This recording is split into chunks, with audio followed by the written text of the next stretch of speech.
জীবনের উপর আঘাত করে তথা নিজেকে নিজে মেরে ফেলে, কতল করে ফেলে, এটা কতটুকু গুনাহ। এমন দুনিয়ার জমিন থেকে কবর দেওয়ার পর, কবর থেকে হাসর দেওয়ার পর তাদের কি অবস্থা? তাহলে যাকে বলা হয় আত্মহত্যা, আত্মহত্যা বেড়ে গেছে। মানুষ মানুষকে খুন করতেছে সম্পদের জন্য। কুড়িগ্রাম কিছুদিন আগে শুনেছেন, যারা ইউটিউব, ফেসবুক, বিভিন্ন ধরনের ইন্টারনেট, টিভি দেখেন, খবরের মধ্যে শুনতে পাচ্ছেন, তাহলে নিজের মা, নিজের বাবা, নিজের শাশি, মা বাবা বলে চাই এই ছেলে জন্য আর অন্যের জন্য কে আহত হতে পারে। যেখানের মধ্যে মা বাবা আপন হতে পারলো না মায়ের জন্য, আশ্রয় যারা দেবে ঘরের মধ্যে, যার সাথে থাকবে জীবন, না খেয়ে খাওয়াইছে মা বাবা, ওরা মেরে ফেলেছে কিসের জন্য? দুনিয়ার লোকের জন্য। রাত গভীর, মায়ের রুমে মায়ে ঘুমাচ্ছে, নবম শ্রেণীর ছাত্রী, মায়ের নাম জান্নাত, জান্নাতি ও কন্যার নাম। বাবা মা ডাকতেছে জান্নাতি, জান্নাতি। ডাকতে ডাকতে ডাকতে সব মুছে মুছে ঘুমের বাপ কথা, আসা আমাদের সাথে একটু বাইরে, সাথে মা আছে, বাবা আছে, আর একজন শাশিও আছে। যা হোক,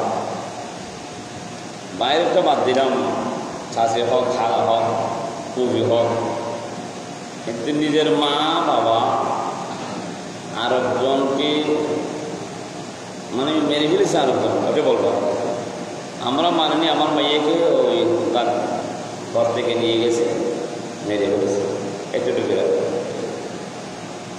ওই মানুষের বিধান কতটুকু? তোমাদের ঘর থেকে তোমার মেয়ে বাড়ি করে তোমাদের শিক্ষার আজ থাকবে, হাজারে থাকবে, কেউ দেখবে বা শুনবে, পরিবার অনেকজন আছে। সুবুজের মেয়েকে নিয়ে গেছো, লড়বি আঘাত করে মেরে ফেলেছে, তিনজনের ভিতরে। আর কোথায় গেল জীবন? উনি বলেন আমি যাবো কোথায়? আসো না, আসো। তাহলে কিসের জন্য আরেকজন ব্যক্তি কে সাধারণ এরকম তো হয়, তদন্ত থাকবে না। তো ওনার মৃত্যুটা কষ্ট হয়েছে, কিন্তু উনি তো জান্নাতে চলে যাবে, উনি শহীদ, উনি নিষ্পাপ। আগেই পাপ করে থাকলে কিন্তু ওনার পাপ ওদিন শেষ, সমস্ত পাপ তাদের কাজে চলে গেছে, কিন্তু উনি জান্নাতে চলে যাবে। বলতে চাচ্ছি, মানুষ নিজের মাইয়েকে কীভাবে মারল, অন্যকে একটা থাপ্পড় দিলে কত যে আঘাত লাগে। একটা উষটকেই পড়ে গেলে বাচ্চা, আপনার নাতি আবার অথবা বাচ্চা, নিজের আপন বাচ্চা, ছেলে বা মাইয়া, কত নিজের আঘাত লাগে। ওই রকম ছেলে মাইয়া অনেক লালিত পালিত হয়েছে মায়ের কোলে, বাবার কোলে, ওই মেয়েকে দুনিয়ার সম্পদের জন্য মেরে ফেলেছে। তাহলে তারা দুনিয়াও হারালো, আখেরাতে হারালো। মাইয়া চলে গেলে কোথায় জান্নাতে? অহরহ হচ্ছে। তোমরা জিয়ারে চলে গেছো, যাদেরকে জিয়ার করার জন্য, বন্দি করার জন্য, তারা হয়নি আশ্রিত কি ওর কিসবই হলে সত্যই মুক্তি দিবে, মৃত্যুদণ্ড করবে, খনিতে যাবে, কোনো না কোনো কারণে হবে। নিরপরাধ মানুষ ও মেয়ে তখন করি না, অপরাধ করেনি, ঘুম থেকে নিয়ে গেছে।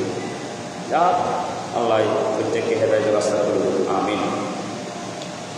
হাজরিন, ওই রকম ছেলের প্রতি, মায়ের প্রতি, একে অপরের প্রতি মহব্বত রাখবেন। দুনিয়া তো দুনিয়ায়, দুনিয়ার কারো জন্য 100 বছর, কারো জন্য 70 বছর, কারো জন্য 80 বছর। এই দুনিয়াতে সুন্দরভাবে চলাফেরা করার জন্য একে অপরকে মেরে ফেলবো, হতে পারে না। দুনিয়াকে পিছিয়ে ছেড়ে দিতে হবে। তো এই রাবিয়া বছরে বলতেছে হাসান বছরী দুজন এই একে অপরের স্বামী স্ত্রী। তো হাসান বছরী একটা কল করলো, আর রাবিয়া বছরী একটা কল করলো, বানিয়ে বলল। তো হাসান বছরী বলতেছে যারা দুনিয়ার বিনিময়ে আখিরাতকে বিক্রি করে দিল, তাহলে দুনিয়া বরবাদ, তার জন্য আখিরাতও বরবাদ। আর যদি আখিরাতের বিনিময়ে দুনিয়াকে বিক্রি করে দাও, তাহলে তুমি দুটি উপভোগ করতে পারবে, একটা দুনিয়াও পেয়ে যাবে, তুমি আখিরাতও পেয়ে যাবে। উনি তাবিঈ, হাসান বসরি তাবিঈ। তা আমাদের মহিলা এটা জান্নাতের বাবার যে এইরকম আমলগুলো করতে পারেনি, আমাদের পুরুষের আমল।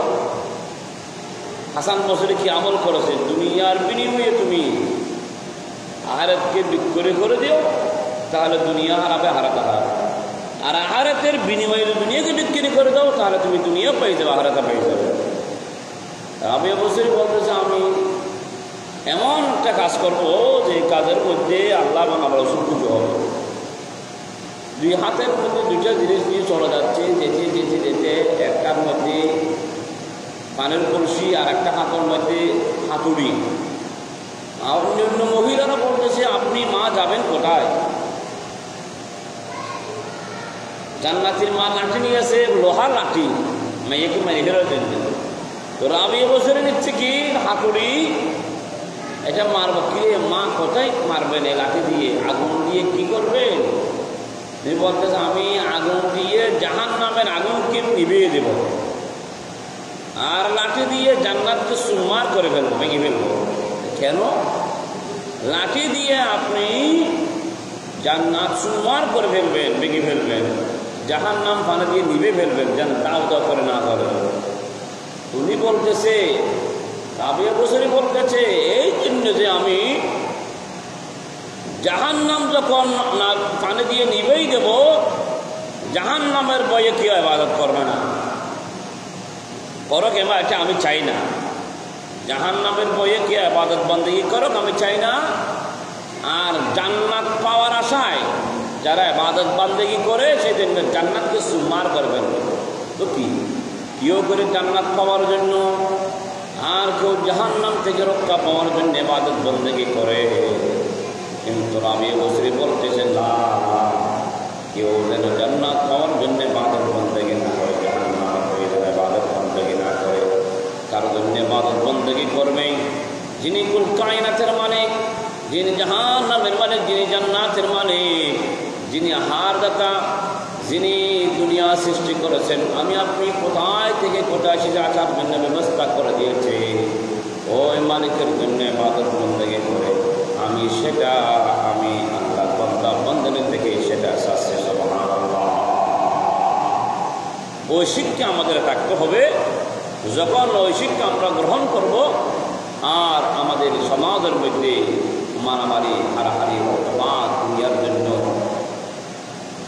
আর হবে না। কেন? যিনি কুল কায়নাতের মালিক, ওনার রেজামন্দি হাসিলের জন্য, ওনাকে রাজি করার জন্য, ওনাকে খুশি করার জন্য যখন ইবাদত বন্দেগী করার জন্য যে সমস্ত কাজ কর্ম আছে, আলহামদুলিল্লাহ আলহামদুলিল্লাহ, সত্যতা আল্লাহর হস্তে, মহব্বত আল্লাহর হস্তে, তাহলে তখন যা কিছু করেনি কেন আমরা সমস্ত কিছু আল্লাহ হবে ভালোই পড়ে তার হাত ঋণ